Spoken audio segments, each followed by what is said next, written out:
Good evening, UK Crime Book Club.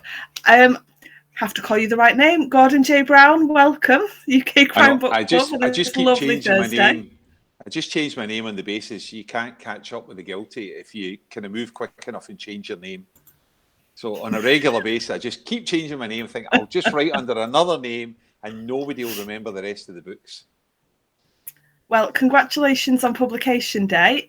Tell us a little bit about the book. Show it off.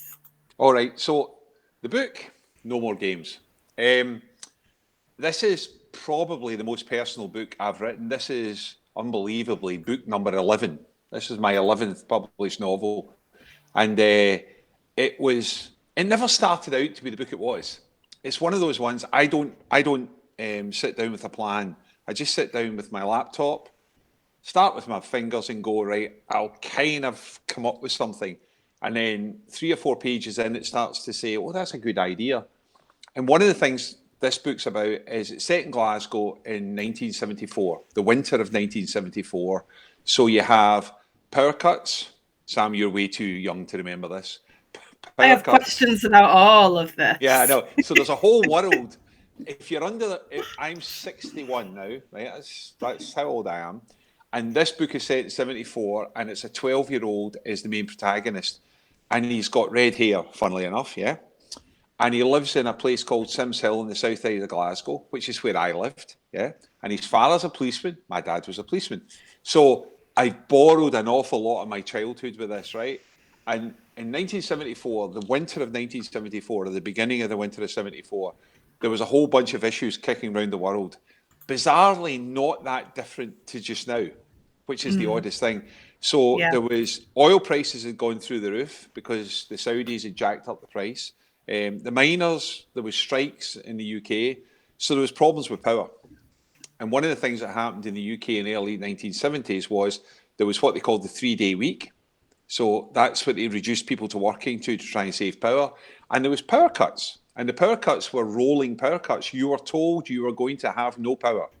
Like literally the whole of the area. At 7 o'clock, you were going to have no power till 9 o'clock. And they switched everything off. Like unbelievably. They just, lights, street lights, everything went out and you knew it was coming. And at that period in 1974, when I was 12 years old, that sounds like a terrible thing. But see, when you're a kid, it's great because what happened was they brought out candles, and like you'd already had your tea early, or your as tea I say, but dinner, but it was tea in Scotland. I'm with you. Tea. I call it tea, and it's not lunch. Just had my tea.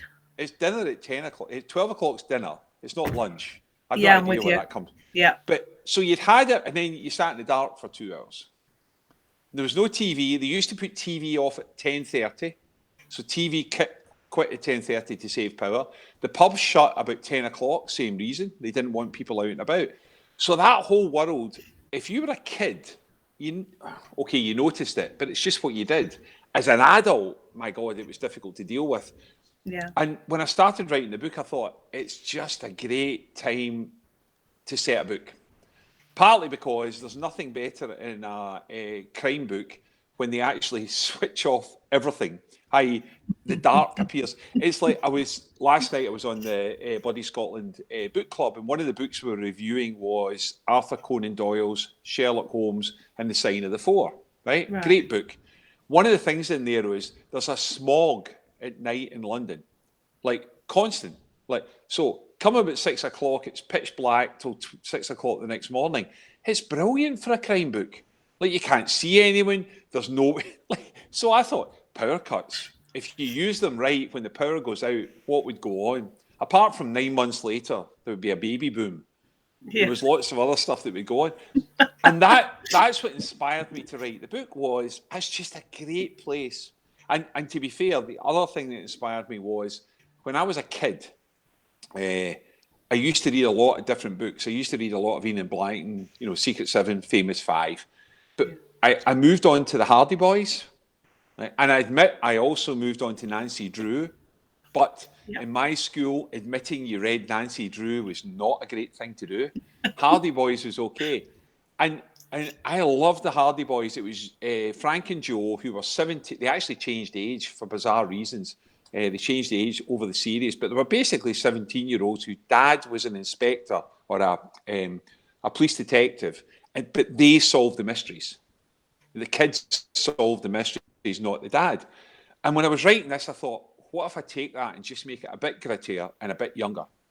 And that's where the inspiration came from for No More Games. It's two 12-year-olds, Ginger Bannerman, funnily enough, yeah, Milky, who's his sidekick, and they find a guy in the woods with a gun.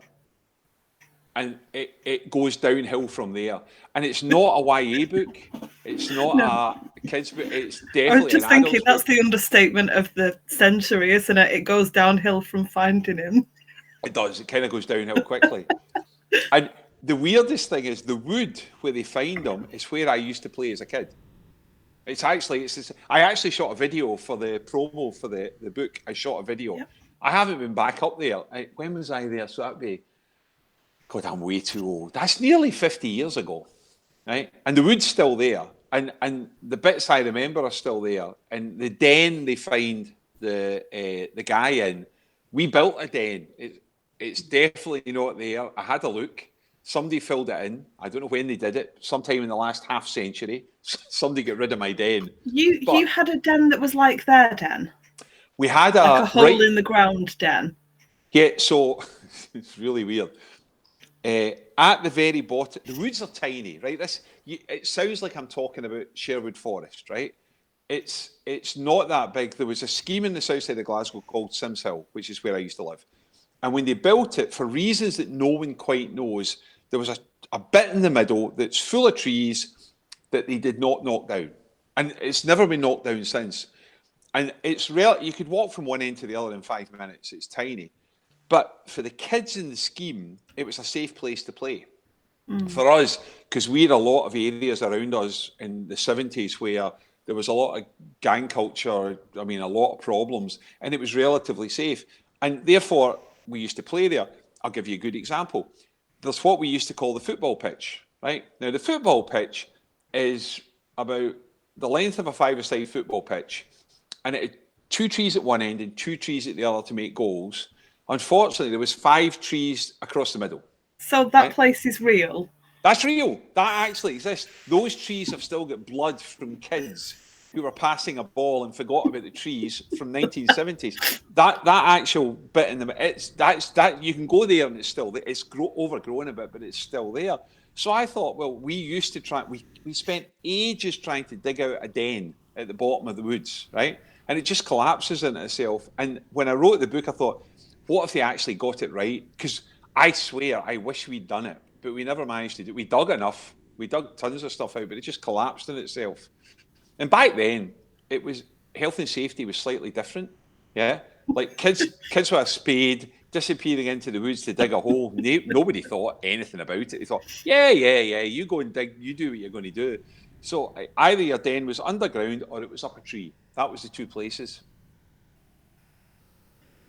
I can't believe that was actually that the line about the ball marks and the kids' blood on the trees from the football games where you just flat out forgot it was there. That's hilarious. And awful, but hilarious. It sounds ridiculous, but to have 5 trees in the halfway line, there were either defenders or attackers, depending which you were doing. And yes, that's exactly, because it was where you played football. We had plenty of other places to play, but when you were younger, it was, as a kid, you just went, well, there's 2 goals at that end, goal at that end, goal at this end. Unfortunately, there's 5 trees in the middle. So what? You just play around them. That is an absolutely genius detail. I didn't necessarily think that was going to be spot on, which is that's just really made me laugh. I am so guilty in this book of borrowing like there's no tomorrow. Like stealing rhubarb out of the neighbour's garden, right? We get in so much trouble for doing that. And I put it in the book on the basis that our neighbour went off her head. She used to, she was very, very careful about growing rhubarb, right? And she used to get to the end of the season and it was all time to pull the rhubarb up, but she had a shed in front of it. And eventually, on the 2 or 3 nights before it was ready, it was like, oh, right, rhubarb. And we'd go in and you take a whole bunch of rhubarb and then you'd have a problem. I don't know if you've ever eaten rhubarb without anything with it. It's fairly like Yeah. Makes your cheeks go together. Yeah. You need sugar. So we'd go to my friend's mum, and she'd give us a bowl of sugar because I would tell her that my mother had given us the rhubarb, right? So me and my friend would eat it. And we ran out of sugar. We'd go to my mum and say it was my friend's mum that gave us the rhubarb. And then we'd be ill because we ate too much rhubarb. And then the woman, who's probably has to, because she has to be dead, unless she's the oldest person in Britain, then used to come round and say, who stole all my rhubarb? And we're like, we didn't do it. Like, it wasn't us at all. Despite the fact we've been sick for about 2 days from eating rhubarb and sugar. And this was an annual trip, was it? Yes. Annual 3 days really of illness. She started to put mesh, which back then was quite sophisticated, across the rhubarb on the basis that you'd have to lift all the mesh. But she forgot, see, when you're 12 years old, you just climb under the mesh. I mean, it's not that. It's quite sophisticated as an adult, but see, as a kid, it was easily overcome. It's a bit like having a set of cell doors in a prison and you make them out of ice poles. Just wait long enough and it's fine. We've got a lot of hellos, so hello to everyone. I will go to some of their questions in a minute. Did you always know you were going to write a book where basically a lot of your life was going to end up in it? No. It just kind of felt like a why this book, why now sort of thing, but you've already touched on that. So it's a bit like a ski slope. So I wrote a book called Any Day Now, which is the last book, which starts in 1982 and finishes in 97. And I had a lot of fun going back to 82 because Any Day Now is Catherine, who's the protagonist. Her mother leaves her. She's in the south side of Glasgow, and to prevent getting into a life of crime, she forms a rock band. And in that rock band, brilliant book. Well, and I love my music. It's why I'm partly going deaf. It's way too many concerts. I love my live music, and I loved writing about a period in my life in the early 80s when that's what we did at university, was just go to gigs. And then right through, I used to be involved at the edges with music festivals, and I loved writing about it. So when I came to write this, it was almost like I'll just go a bit further back. Because I quite like. And the other thing is, I have to say, it is a bit of a cheat. All 11 books I've ever written are based in places I've been. I've written 4 thrillers in America. I've written crime books in Glasgow. I've written books elsewhere. But I have to have been in the town. I have to have been in the city, in the park, wherever it happens to be. I like to have been there. And therefore, as a result, this was a godsend. Now, the biggest problem was, how good was my memory? Because I remember stuff like 1974 and I'm going, I remember that happened and this, and I had to keep checking it. And actually, bizarrely, most of it was right. There's certain things weren't right, but there was really daft things like sweets you used to eat or toys you used to play with and that sort of stuff. I was gold dust. I kept saying, I remember I had, or even better, fashion. Like I could say stuff like high-waisted trousers, Barathea shirts, platform shoes. All of it turned out to be right. Like I was like, what? I swear. Like, so I had so much fun doing this. But the other side of the equation was, it's all well and well. It's okay to chuck that in, but it has to be relevant, because otherwise people are going to go, why are you telling me this? I did. There are some things that I wrote down because I thought, right, I'm not going to Google while I'm reading. I will have a look at everything, but then I was kind of like, sandstone shoes. Is that what we'd consider pumps, like really thin soles? Yeah, pumps. So sannies, as we used to call them, yeah, where they've got dead thin soles, right, really thin soles, and they're usually black and they slip on, right? And it's when you went to gym, when you went to PE, sannies is what you wear, sand shoes we used to call them, and they were the cheapest version of what you could buy, and they were useless. Like, at least trainers had some bounce in them. Sand shoes had nothing. So they used to send everything under them. Oh, when you went running, like you may as well have gone barefoot. But because you had to have something to go to school with, you were sent with a pair of black sannies and there was, this is such a Glasgow thing, there was a shop called Greenlees, which is in the book. And Greenlees were famous for the fact they sold the cheapest sannies around. So all the mothers and fathers, I mean, we had posh people. Like, I remember I put it in the book, one of the guys bought a set of Adidas Gazelles, right? Oh my God.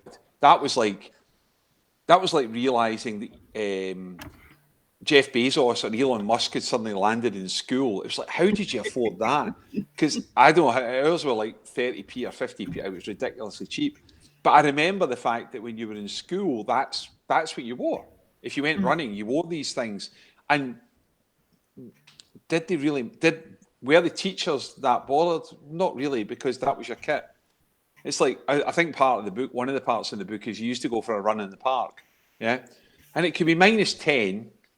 And you go for a run in the park, you get a pair of sannies on that have got like soles like nothing, a pair of shorts that are either way too small because you've outgrown them, or way too big because you're the big brother's shorts just that you've handed got. them down, yeah. And like a vest, a singlet, or like a cheap t-shirt at best on, and -10. Okay, off you go and run for an hour. And it was where was the teacher during all of this? He was having a fag. He was off for a cigarette. They used to do that a lot. And I swear it wasn't just a cigarette. It'd be a cigarette, I'll have a wee drink. I'm being really disrespectful because the teachers at the school that's in this, there's a guy called Mr. Dick, who was our English teacher in school.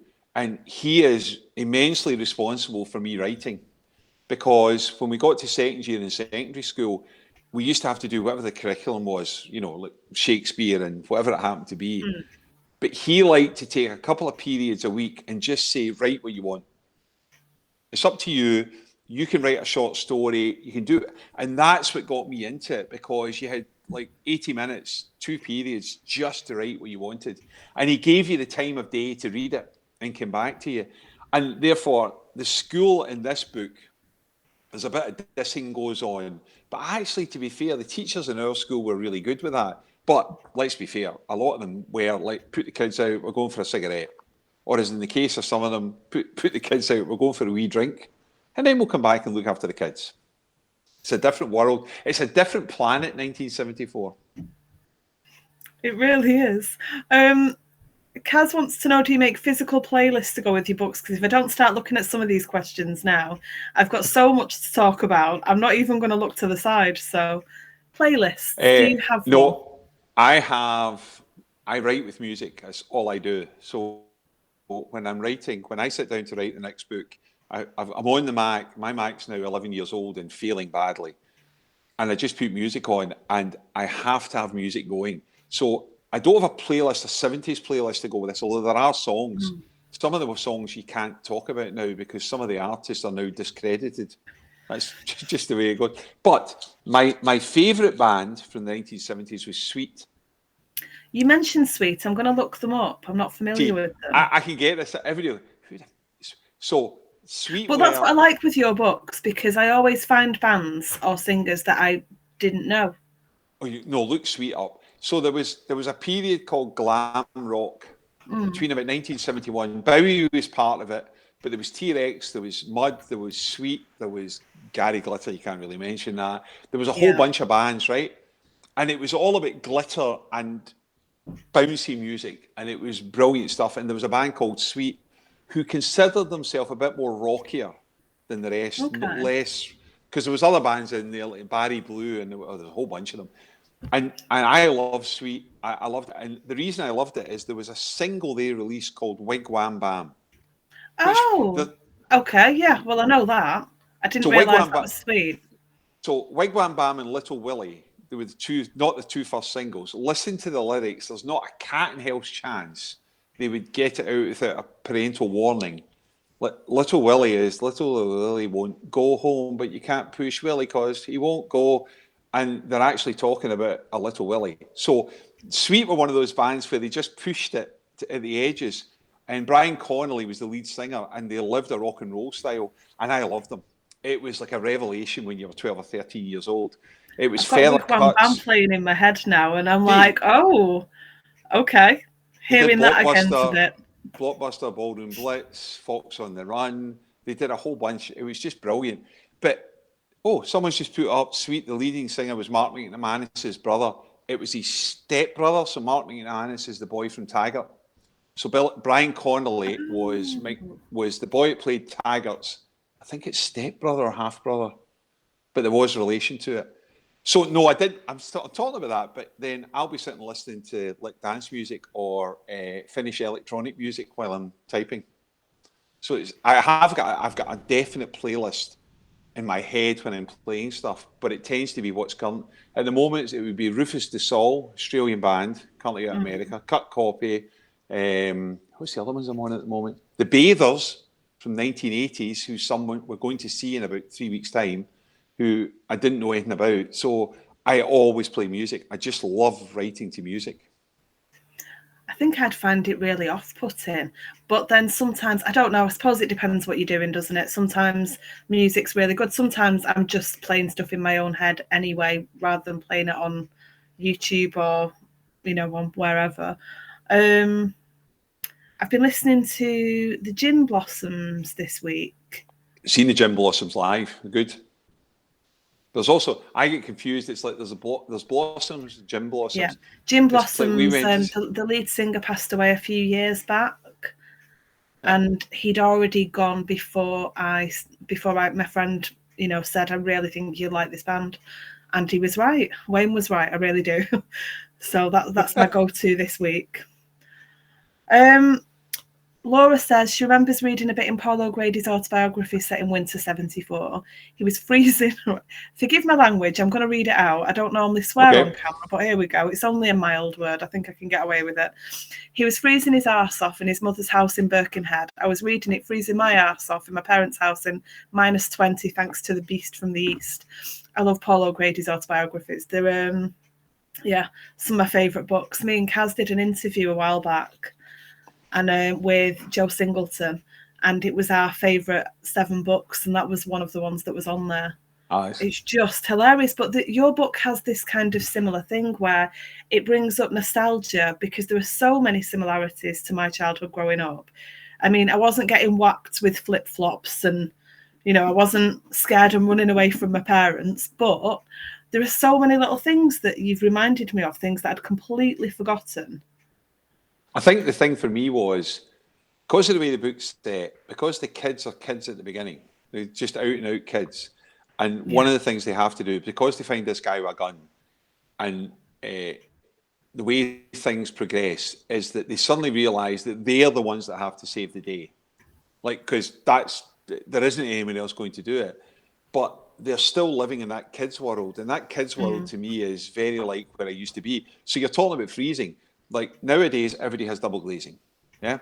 When we were younger, it was single pane, like single glazing. And as a result, there was ice in the window because you didn't have central heating.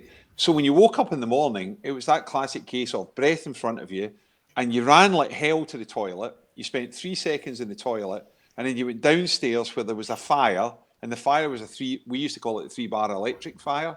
Those electric bars, that was it. That was the heating. So you hung around that. And the stuff in the book that just made me laugh, the stuff I didn't put in, like when things were tight in the house money-wise, one of the things my mum used to do to keep us entertained was give us some bread and a fork, right? And you could toast it in front of the electric fire, right? So you've got a metal fork in front of a 3-bar electric fire plugged into the mains, and there's like 4 kids quite happily going, yeah, we're doing our toast. Like, what can possibly go wrong? But the reason I like that is that's why I think 1974 is such a good time, because despite the fact of kids just did what they did. Like, the kids go out at night in the power cut, they did. Kids, mums and dads weren't saying, where are you? They weren't on the mobile phone, looking it up, checking where you were. In the book, in those days, you just went out and played. You went out at 7 or 8 o'clock in the morning, you came back at night, nobody was that bothered. And that's what gave you such freedom back then, because you don't have to explain why are they out at 9 at night? Why are they uptown on their own? That's just what you did. There's so many things that it made me think of. I've just had another random memory. Me and my brother on his little motorbike, and he's a bit older than me, and he'd give me his helmet and then ride up and down the back fields with me on the bike with his helmet on. That's just come back to me out of nowhere. I wasn't even thinking about that. And kids, the back fields that are they're still there, but not the same as they were. They've done them up, so they're not as much fun now. No hiding places, no dens, no holes in the tops of hills that you can hide in. it's the strangest thing. It's my memory of so the book. One of the things in the book that the kids have to go is they're taken into the next scheme, right? So where I used to live is a place called Sims Hill. And the reason Sims Hill's actually got a connection to crime books from years ago. You got to kind of go back. In the 1960s, my father was a policeman in Glasgow Police. And in the early 60s, they used to live in police houses. Part of this is to do with where the book comes from. And what happened was the government decided, right, they weren't subsidising police houses, you have to go and find your own. So one of my dad's friends found a house in this place called Sims Hill in the south of Glasgow. Because he went there, my dad went there. Because my dad went there, it wasn't the only one. We had, you could throw 6 stones and hit 12 police windows, right? We had policemen up and down next to a place called Castlemilk in Glasgow, which had a bad reputation. Not bad people, just had a bad reputation. And that place for me was one of those weird ones where we were relatively safe in that little conclave. Because if any nutters come into the area, one of the policemen would just phone up, a Panda car would appear like 5 minutes later and they get lifted. So for me, one of the big benefits was the setting it there. And then, do you know Willie McIlvanney, the boy that wrote Laidlaw? I haven't read this book. When it was mentioned in the book, I thought it was really interesting that somehow I've completely skipped this one book. Oh, no. If I would say to anyone watching this, read Willie McIlvanney's Laidlaw. It's a work of art in his ability to say in very few words a phenomenal amount of information. Really, really good. But Laidlaw is a detective, and he's almost the archetypal down in his luck, drinks too much, that sort of start of. I mean, Willie's often called the godfather of Tarte Noir for that reason. But Willie, when he had to find where Laidlaw lived, he put him in Sims Hill. This is like years ago. And I asked him, and he said, I just heard there was lots of policemen there. And that was his reasoning. And I was talking to Liam, his son's in New Zealand, and I was saying, I just told him today, by the way, your dad's place is, I lived there, but he was right. There was just police everywhere. And for me, it was a magical world because you were bizarrely safe at a time where gangs, and I don't mean adult gangs, you're talking about youngsters. I mean, you got some real nutters back then. You got some ruthless loons in this book. You do. And that was true. I remember my dad arrested someone who was about 5 foot and 12 years old, and he had about a 4.5 foot broadsword. Like, it's just nuts. I mean, it was that sort of nuts was going on. The kids were... to be fair, I have a bit of a rant in the book in that in the 60s, Glasgow had a lot of housing in the centre of Glasgow, in areas like the Gorbals, right round the Clyde. And they had this, I say brainwave, I say it's a brainstorm. They knocked down a lot of the middle of Glasgow and built new schemes, new estates right out on the suburbs. Castlemilk, Easterhouse, Drumchapel. Castlemilk next to us had 40,000 people who were transplanted from the middle of Glasgow with no services. 1957, 58 it was built. The first pub wasn't in there till 1986. Yeah, they had no supermarket.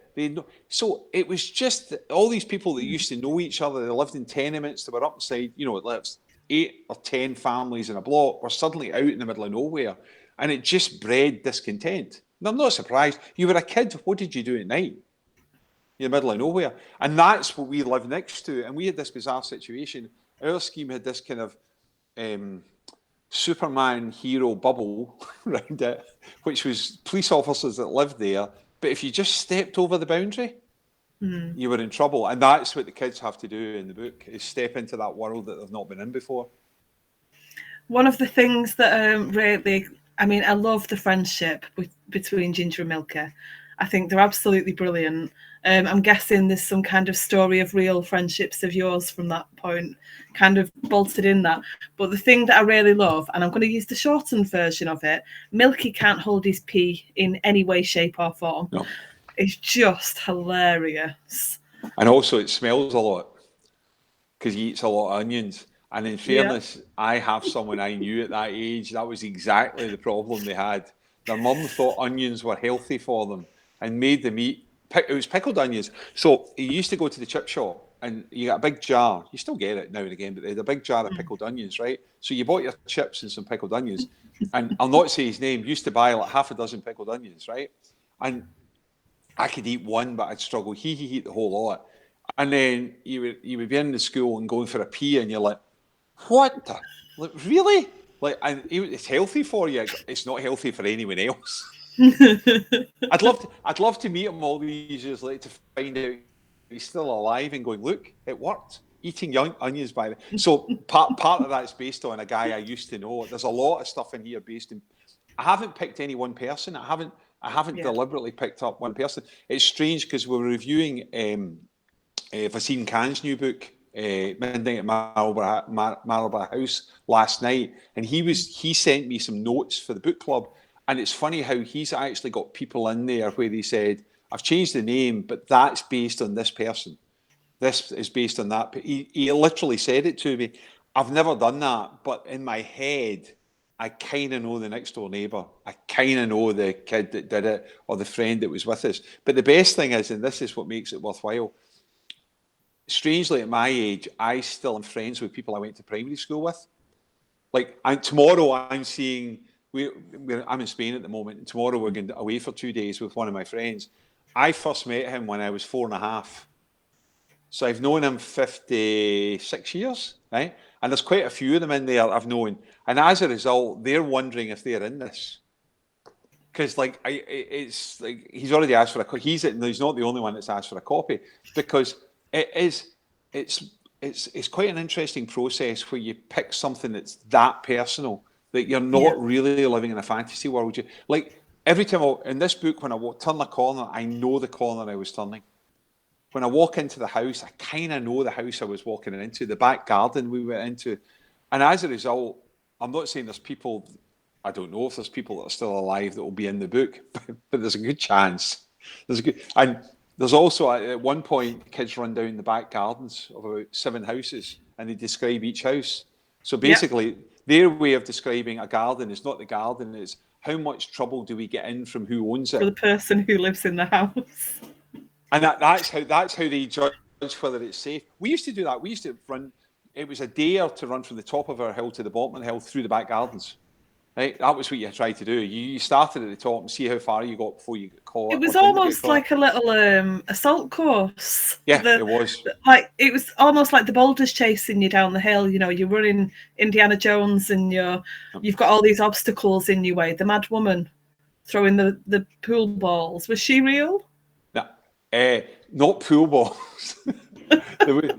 There was a woman used to lump rocks, but it wasn't like in the book. It's like I think it's an ex-tennis player or something she is, and that's slightly made up. But there was a woman, a neighbour, who got so annoyed with the kids that if you were playing football next to them, you'd find rocks flying over the fence.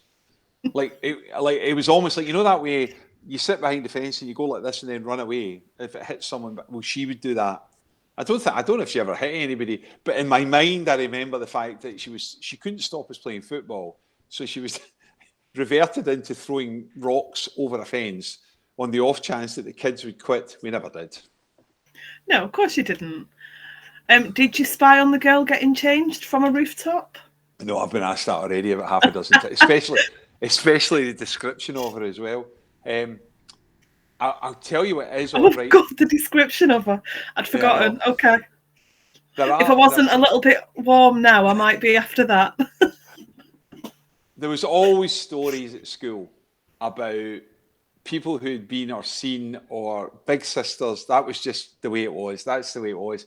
And I always envisaged that, you know, it was like someone's big sister. Because when you're 12, even now, forget then, when you're 12 years old, that's like, oh, I might just stand a chance. I've made myself blush. That's what I mean by a bit from the description. But the worst thing is, if you write it now, you'd be seen as a bit of a pervert. But 12 years old in 1974. At 12, yeah. And kids just hanging around. Oh, the curtains happen to be open. I tell you what, it is odd though. And it's not to do with that, but it is how I happened to post the book on as a website, a Facebook group that actually covers the area that I was in. So I just went back on it. And I got a few people who kind of remembered, if not me, my family. And then one of the people come on and said, like, told me her name, and she goes, I used to babysit the four of you when you were all like 3, 5, 7, and 8, whatever age it was. And it's her babysitter from back then. And she's now reading the book, and I'm going, it's not you, it's in the window. Definitely not you. I'm not saying it's not anybody I know that was in the window. I'm just going to move quickly on, see if I go back to normal colour. It made me laugh so much. Anyone who's watching, I'm not going to tell you, you need to read it. It's so good. You were just going to laugh so much. And there's so much nostalgia, so much to make you laugh. It's tense and it's just moving. It's moving as well, these friendships and the things that happen. I think it's important when I was writing it is that there's a lot of fun. Like there's a lot of banter goes on and a lot of this, that, and the other. But the truth is, when Ginger starts off, it's not the warmest relationships he has with the family. It's back then getting a clip round the ear, getting a back of the hand across the head. It was just that was never frowned upon. And it is a bit when you were a kid, you just put up with it. But when I look back on it, I think how debilitating was that when you were a kid and you thought So one of the interesting bits is the change in dynamics between him and his dad. I thought was really interesting. That I liked writing about because there's a moment when he turns around and eventually says, "You know what? Like I'm like really, you don't know what you're doing to me." And I kind of think in my own mind, my dad back then, I always think there must have been a point, and I don't remember it, where as a kid there's that change in dynamic between you and your family. And it's when in the book he suddenly realizes, I'm not a kid. I am a kid, but I have to deal with this in a completely different way. I just have to step up to the plate, which is a rotten phrase, but that's what I have to do. And I found that interesting talking about because I was going back in my head going, was there a moment? Maybe, but not that there isn't any moment sitting in my head. But I think that's why I love telling this from a 12-year-old's point of view. Yeah. It was just, for me, it was just refreshing to sit in a child's head. But was I sitting in a child's head? Yes. Was it difficult? No, because it was kind of me. It's interesting as well that with his dad, with his teachers, with different people, it could either be, a physical slap or it could be, a tongue lashing from his mum, different things from different people. But when he had difficult decisions to make, he would think of it in terms of, right, if I do that, that's the punishment. If I do that, that's the punishment. If I do that, that's the punishment.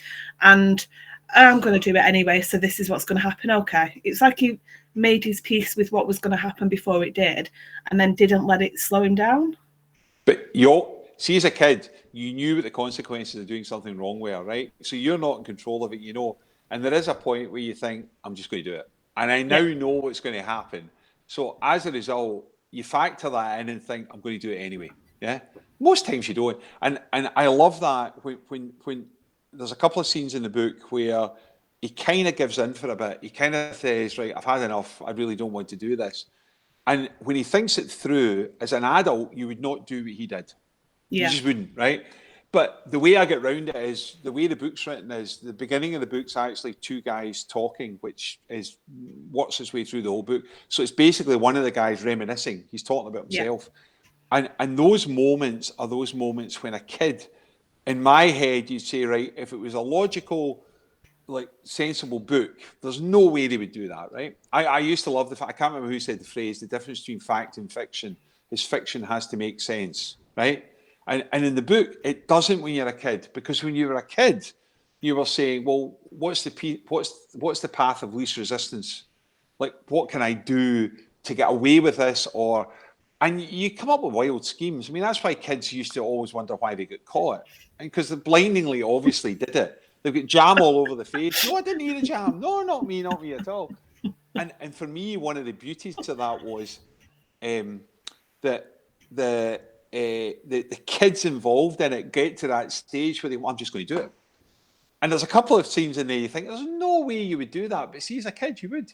That's exactly what you would just say to yourself, I'm going to do this. I think it will fix it. It won't. There's no chance it's going to fix it. But in your head, you think, nah, that'll do it. That'll fix where I'm at.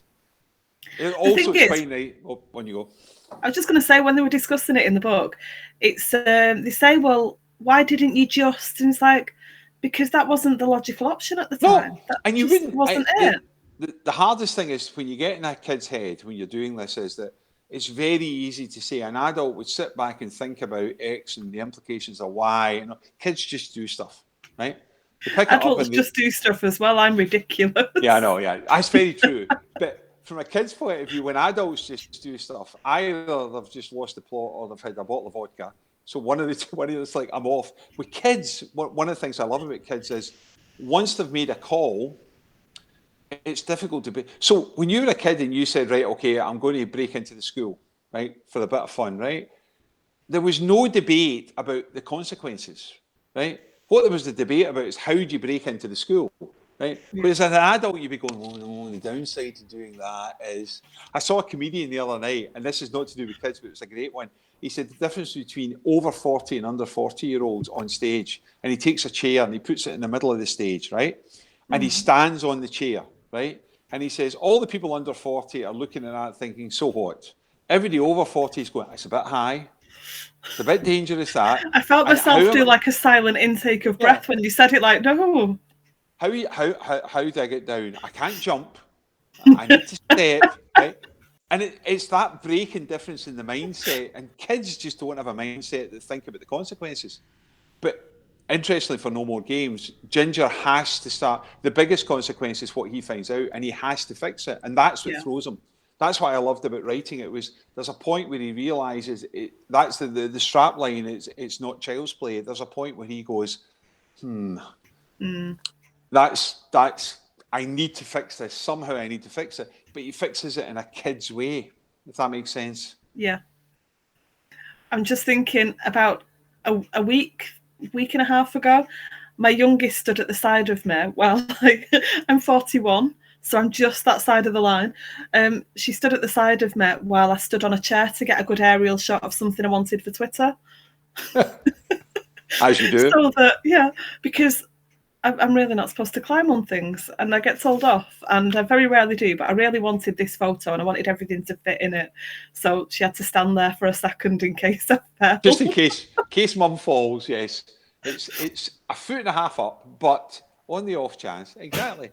It's literally just a kitchen table chair. It's not like a dining chair, sorry. But that's what I loved about kids as well. It's like, why did you do that? Right? Is it, why did you do that? You get fat parents say, why did you do that? And the kid looks as if to say, I don't know. I don't know. I've always said, if I could change the law in Britain, right? So in Britain, if you're ever arrested, right? I think amongst all the other defences, there ought to be a defence with, it seemed like a good idea at the time. And if you say that, the judge will go, yeah, okay, fine, leave. Because that should be a defence. It seemed like a good idea at the time. Kids live in that world. I'm pretty sure I still live there a little bit. Don't think I'm as grown up. My wife thinks I live there all the time. Leslie thinks, why did you do that? I don't know. It just seemed like a good idea. Like, there's 9 of us. I was talking about these kids. The team I know, a lot of them I know from school. Like there's 9 of us, but 6 of us went to school together. And every year we go away for a long weekend to the Western Isles. Well, not the Western. It's a small island off the west side of Scotland. And honest to God, you may as well replace us with 9 12-year-olds because. What do you want to do? I don't know. Why do we climb that? Or why do we get it's just like there's no adult conversation because right, let's play a game of golf. We'll play a game of golf. How are we going to play a game of golf? There is a 9-hole golf course. It's not been mowed in ages. We'll have 8 playing at the one time, not 4, and we'll go round as an 8, and we'll have 2 sets of clubs between us and more alcohol than clubs. And it takes us 4 hours to play 9 holes of golf, and it's brilliant. So we've even got a trophy called the Gia Open Trophy, which has been awarded for the last 10 years.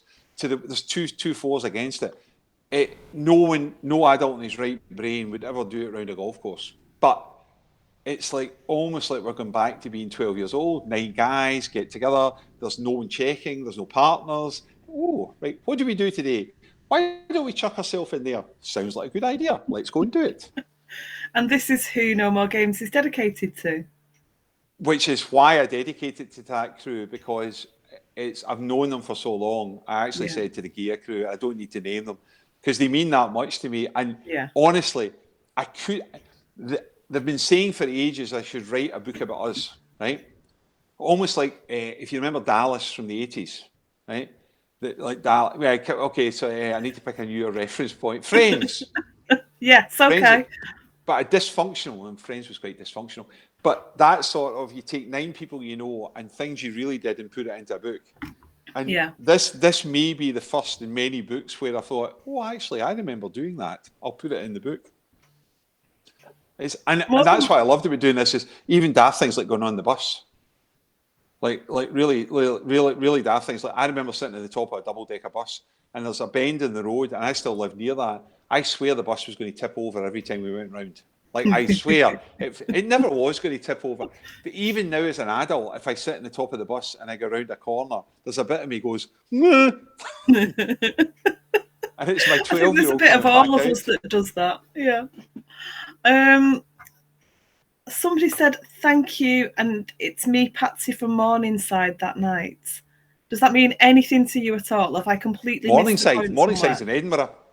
That's where it was I doing the Edinburgh Bookshop? It is Edinburgh Bookshop. I was doing an event. I can't see any of the comments. I can't see, but I was doing. I met a number of people. Someone who's met us in a few cases. In fact, wait a minute. Hang on, Patsy. I'm supposed to have the UK crime book pen. She gave me a pen. So it is our Patsy. It is Patsy. Okay. Patsy, I'm really sorry. The pen is around, as is the bookmark. Wait a minute. Hang on. Damn, I haven't got it. I've got the pen and I've got the bookmark, and I was supposed to bring it. That's exactly it. Patsy, I am really sorry. I have them. I've been writing with it all day, and I can't find it. Aren't they lovely to write with? They are. They're gorgeous.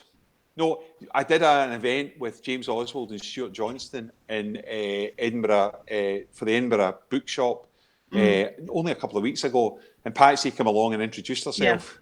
And then she said, make sure you've got this pen, and I don't have it. I am really sorry. She says forgiven. I was going to say she'll forgive you, but it does say forgiven. Yeah. Mills is saying, I swear I need to stop watching these chats. They're dangerous for my bank balance. Mills, he also writes as Morgan Cry. So I think when we had you on as Morgan Cry, I think Mills went and bought the books anyway. Oh, thanks, Mills. Very good on you. Yep. 31 bones and 6 wounds. Thank you. 6 wounds. Sorry, my mind went completely blank. I got the 6 and I couldn't think of the wounds. Both absolutely brilliant.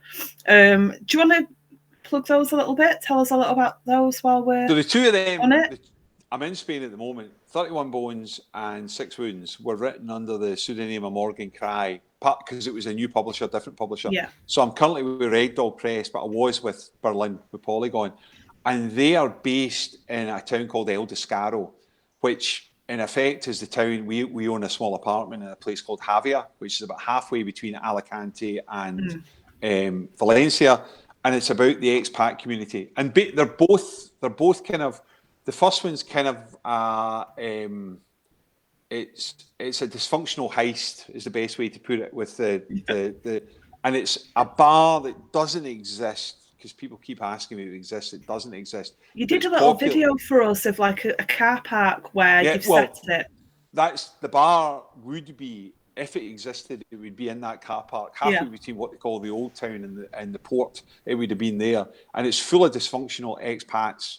And in effect, both books are. It's difficult to explain. It's one of those areas, because the main protagonist, whose mother dies, gets dropped in to own these bars. She has to live with not just changing country, but she's got this bizarre hang back to British culture because it lives amongst the expats. So she's in Spain, but you've still got these people. And I've met some really nice expats out here, but there are some really oddballs. Just people that tell you things and you think, why are you telling me this? Did I tell you a story about the guy that played golf? No. I don't know, but somebody's asked you to tell the story of the tax inspector, and I can't think if I've heard it or not. No, so what happened? That's exactly, whoever said that, it's exactly what happened. And I'm sorry, it just says Facebook user, I don't know who it is. It said 31 bones. I'm sitting in a bar, this is a good few years ago, in Spain, right? And there's me and my wife, Leslie, sitting there, and there's a guy next to us. And you got chatting. And the guy says to me, and he says, I am currently playing golf in such and such a golf club in Bournemouth, and I'm about on the third hole. And I'm like, I have no idea what you're talking about, right? We're in a bar in Spain. And then he goes on a bit about, he then starts to tell me he buys X amount of Ryanair tickets. Every time they release them, he buys like half a dozen at £19 or whatever it happens to be. And again, I have no idea. It's like, I'm clueless. Then he starts to tell me that what he is he's one of the expats here who have not registered as being living in Spain. And now it's worse, but back then you could only live so long before you become a tax resident. And what he was doing was he was setting this life up that if he was ever queried about why he was in Spain, he was able to say, no, I belong to a golf club in Bournemouth and I play every Saturday, 2 o'clock, 4 ball goes out. And the way it worked is it wasn't 4 of them went out, 3 of them went out, right, each Saturday at 2 o'clock, and he didn't. But if anyone asked, he paid his dues to the golf club. He was there.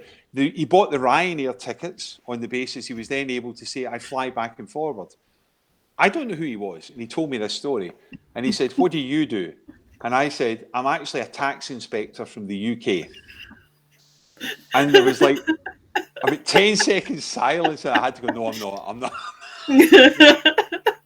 And that's exactly what generated the ideas for 31 Bones was, why would you even tell me that? You don't know who I am. And those guys populate that book.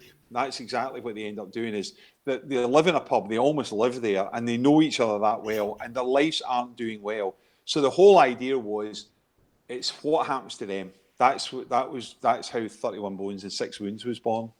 Yeah, brilliant. And it was Patsy that said that about the tax inspector. Yeah. Thank you, Patsy. Kaz is saying it's always great to have a Sam and Gordon pairing. I think we've spoken so many times now. I'm so relaxed around you. I almost think I get a bit cheekier. That's fine. You know, that's good. I think it's nice. I do have a couple of your Red Dog Kennel Buddies books behind me. I've got which way? Sharon. Rob Parker and... No, Sharon's on my Kindle.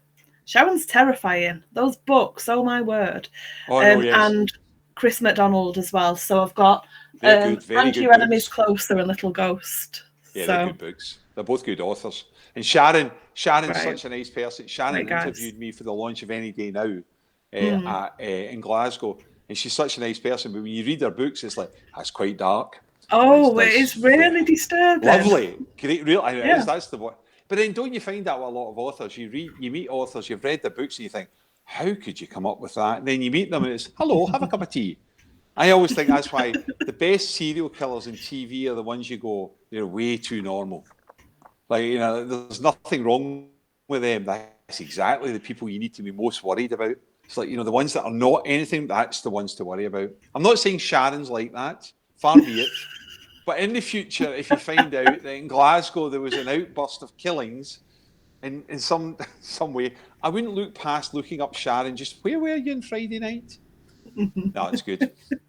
Red Dog, they've got a good crew, Red Dog, very good crew of authors. Still need to read Stephen Keady's Running and Jumping, which isn't crime. I'm aware it's not crime, but still need to read that one. That's Have you read Gone? The anthology. This is what we were talking about before. I said to you, I was going to read your story in the Gone anthology. Can I find what I've done with it? I had it earlier on, and I was going to have it in the background. I put it down. That was great fun. All we got was Sean Coleman, who runs Red Dog, sent to the authors one word, Gone, and you had to write a short story. And there's 30 of them in there, 30, and they're all so different based on that. Mine came to me when I was walking up by the local graveyard. It literally was. I had this thing about the fact if somebody had done something and been buried away and hidden right deep in the graveyard and literally had the words "gone" written on the gravestone, and that was it. It's someone goes, why would someone bury someone with just a gravestone that says "gone" and nothing else on it? And I suddenly thought, and it was. The whole book flowed out of that is who would do that, why they would do that. And it was because I was walking through the graveyard way too late at night. Graveyards at night are great places to get ideas, but not really good places to walk through at night. I can't imagine walking through a graveyard at night. We used to see I'm a right old wuss. I don't do anything dangerous. Standing on a chair was a bit of a push for me. Our biggest one is when we were a kid down the road, when I was this for no games when I was younger. The graveyard that's down in the next scheme down from us, you could go in the top gate, right? And there was a path that would take you through the graveyard to the bottom gate, and it's maybe 300 yards, right? And it's 1,800 graves, big, huge angels, like really spooky mausoleum stuff, right? And all the dare was, can you run from one end to the other? The other side of the wall is a street with houses and the lights on, right? So it's not, you're only 5 yards away from safety. But see at night running between the two of them, one or two things happened. Either you didn't or you became Usain Bolt. Like you either get through it and you either had to run down that whole... And I still walk past that at night and think, I'm not doing that. No. And yet it was the dare to do for kids for a while. So much so the police eventually got called. I think the locals just get really annoyed with kids going, it's your turn. I'm not going. Are going. I can go now. You could have me thinking of what our childhood dares were now. Oh, no, don't go there. No, I'm not. I don't think I want to open that particular box in my head. I think I'll just leave that alone. That's why going back in time to No More Games is so much fun. Because like clackers, which you won't even remember, clackers came from Spain in about 73, which were two balls that hang in two ends of two bits of string. And I was really good with the clackers. Click. And then you go click, click, click. Yeah. But when they first arrived in Glasgow, they used to shatter now and again. So instead of shatter, right? And the classic phrase was, you'll put someone's eye out, right? Which is always the phrase with kids. I never met anyone who lost an eye. I never met anyone that lost anything. I do remember hurting my finger when you didn't quite get it right. Yeah. Stung, yeah. But it used to, the standard adult's phrase was, you'll put your eye out. I've never met anybody. Like, in all the years we've done, whatever we've done, I've never met anybody that lost their eye through a game of Conkers or playing with darts or whatever it happens to be. But I loved it. You'll have your eye out if you do that. No, I won't. And what a note to end it on. Almost 8 o'clock. Thank you to everyone who's come along, joined in, and watched me just giggle for an hour. I always love having you on. It's always great fun. Thank you so much for agreeing to join us for Publication Day. I feel really good. No, it's great. Out today. So if you get it, you can get it on the Red Dog Press website, or you can get it on Amazon as well. But Sean will like you more if you go to the Red Dog Press website if you're going to order. So you can get it in Kindle and you can get it on paperback. And these literally arrived today. I just put a video up of me opening it on the beach in Spain. They sat in customs for a week and they held my books ransom. I had to pay €14 to get my books out of customs. I've just put the Red Dog link in. So anyone who's going to buy it, go to Red Dog. Yeah, Sean Coleman will love you. And he'll love us as well for promoting. No, Sam, okay, so authors. A big thanks to you and to Kaz and the whole of the UK Crime Book Club for what you do. It's just brilliant for authors like us. So thanks very much for having us on. It's lovely. I mean, I get to sit and smile and talk about books, 2 or 3 times a week sometimes. It's just brilliant. And Kaz and Karen as well, doing interviews. It's fantastic. We have great fun. There's a good little gang of members as well that, it feels a little like a family thing.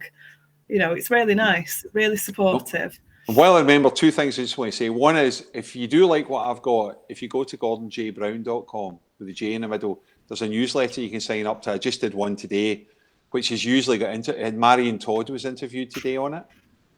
I've had various different authors and bits about my book. So if you want to do that, sign up for the newsletter and you'll get stuff on what's coming down the line.